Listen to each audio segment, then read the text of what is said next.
Morning students, how are you all are? I hope you all are fine. Today we will learn नूतन अभिनव हिंदी प्रवेशिका part 3.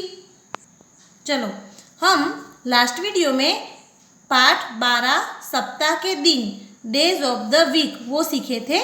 आज हम नया पाठ सीखेंगे पाठ 13 सागर यानी सी. आप लोग मांडवी के बीच पे तो गए होंगे है ना घूमने के लिए. तो आज हम यह पाठ में सागर के बारे में सीखेंगे. चलो सबसे पहले हम शब्दार्थ देखते हैं इसके. हरदम, हरदम यानी ऑलवेज. हंसना यानी टू लाफ. लहर यानी वेव्स. पानी यानी वाटर. ठहरना यानी स्टे.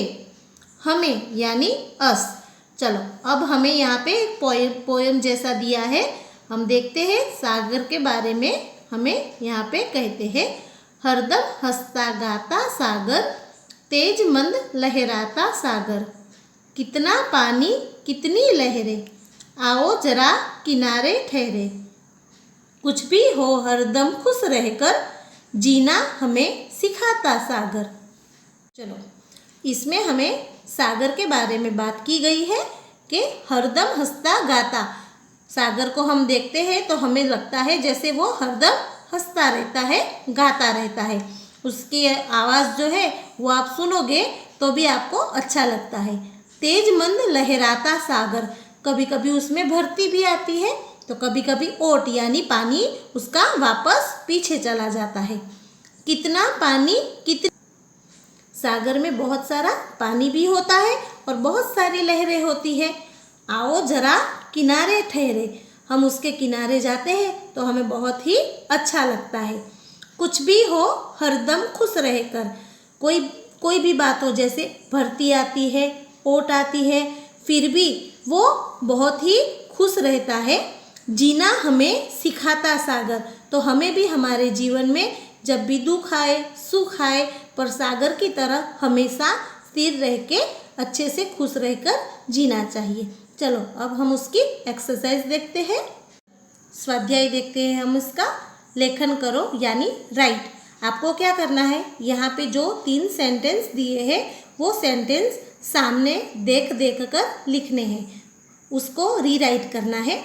जैसे यहाँ पे लिखा है, सागर हरदम हंसता गाता है, सागर लहराता है, सागर हमें जीना सिखाता है.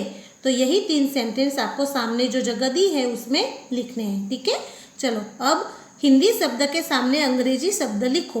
Right the English word against the Hindi word. यहाँ पे हिंदी शब्द दिया है पानी, तो पानी को हम इंग्लिश में कहते हैं वाटर. लहर तो उसको कहते हैं वेव. हंसना तो उसे हम कहते हैं टू लाफ. हमें यानी अस. तो समझ में आया. चलो अब हम देखते हैं आगे की एक्टिविटी. समझो और लिखो.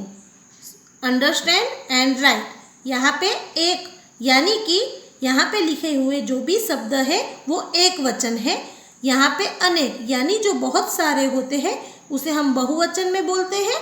तो ये सब जो लिखने हैं हमें वो अनेक यानी बहुवचन में लिखने हैं.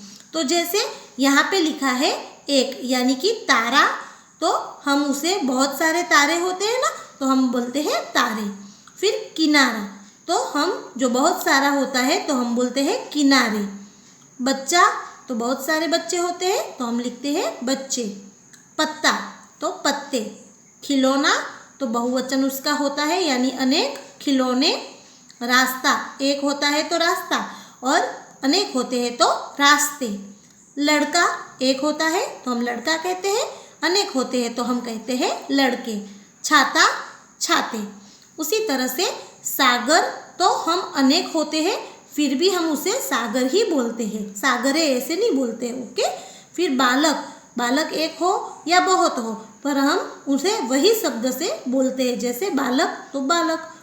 फूल तो उसे भी हम फूल ही बोलते हैं. शहर तो हम शहर ही बोलते हैं. पेड़ तो उसे वापस अनेक में भी पेड़ ही बोलते हैं. फल तो वो भी फल. बैल तो बैल. किसान तो किसान. चलो अब यहाँ पे बदलता है एक, तो उसमें अनेक में क्या बोलते हैं वो देखेंगे.